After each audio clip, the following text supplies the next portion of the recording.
Today's video, I'm going to be going through what you need to do to change the oil and oil filter on your Honda Rubicon four-wheeler. This particular one is a 2007. I don't know how similar the process is between the other four-wheelers, so you might want to verify a couple of things, but this at least should give you an idea. Here you can see the different types of oil that they recommend, like the viscosities and stuff. They kind of recommend the 10W30 for most applications.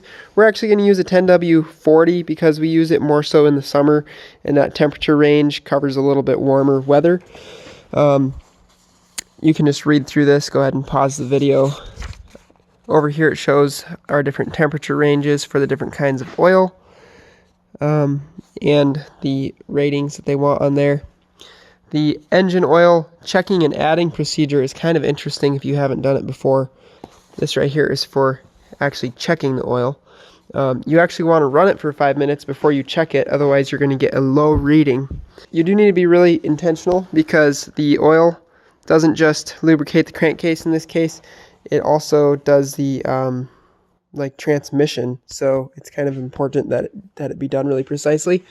These are the locations of the 2 drain plugs. There's actually 2 of them, and if you're changing the oil filter like I am, you'll have to remove that guard. So we're going to remove that guard first, and then we'll pull these 2 plugs and get it draining. One is on the oil tank right here, and one is on the crankcase. Actually, I think this one's the crankcase and that one's the oil tank. Once we get that off, we can come over here to the engine oil and filter.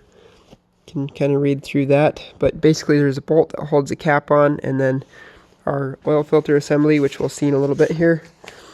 And then dispose of the oil, and the capacity is 4.6 quarts. So that's kind of the main things that you need to know. The 2 on the back holding the shroud are 8mm, and this one up toward the front is, or these 2 up toward the front here and here are 12mm. Plug right back here is going to be a 17mm. This one back here is a 19mm, and then the one for the oil filter is a 12mm. I've got my oil pan in place, and I've already loosened all these plugs, so we're just going to go ahead and remove them. Blah. Already spilling oil. Oh, that one's stiff.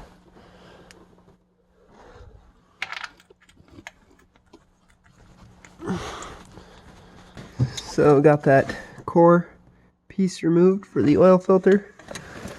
Just threads out. And there's the cover and the spring, and then there's a little washer on the end of the oil filter, which might have fallen down here, that you're not supposed to lose because you want to actually reuse it. And you're supposed to inspect these O-rings, so we'll probably get these all wiped off really well. And inspected. There's the oil filter itself. So here's the oil filter that we're going to be using. I'll try to link down in the description to where you can get the oil filter and oil for this thing. They often sell them like in a kit with like Honda oil. So here's that oil filter.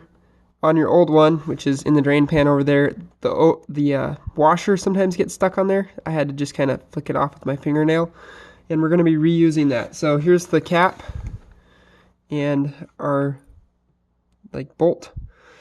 You're going to want to assemble this just like this. So you'll put your bolt, then you'll put the spring.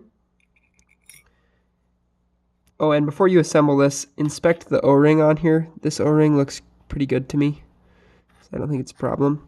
This O-ring is the outer seal, so you want to inspect that one too. This one had a little bit of wear on one edge, so I actually took it off and then put it back on with the more worn part toward the inside. So if it ends up leaking though, then obviously we'd have to change the O-ring. Then you put this washer on, just like so, and our oil filter. I think it's reversible, but that then drops on just like this. And you can see that spring, as we tighten this in, will force this down. Now the filtered oil, the oil will come in here, be filtered, and then it'll get picked up on the inside of this tube. Or maybe it's vice versa. In any case, you just want to make sure you don't get any foreign contaminants in here. So make sure if you wipe it off with a really clean rag. Just don't get it dirty. So I'm just going to take this assembly and stick it up into that slot and just start tightening it in. And I think you torque this one to 13 foot-pounds according to our manual. And it seems like it is pretty picky about how you torque it, so make your own decisions there. Just really got to watch this O-ring as this thing squeezes in, that it doesn't come out of the groove and get like cut off. Looks like it's going in good. So just get everything torqued back up to how it's supposed to be, and I'm actually going to leave the bottom plate off until I've got my oil added in, just to confirm that there's no dripping. I don't think there would be any, but we can go ahead and add in our oil. While you're standing here adding in the oil, you can go ahead and reset the oil change indicator. And I think you're just supposed to hold down these two buttons together. Let's see. You can see it says oil change right now. We'll hold these two down. And the oil change thing went away. So I think that resets the clock. And yeah, yep, that reset the oil thing. So it should tell you again when it's time for an oil change.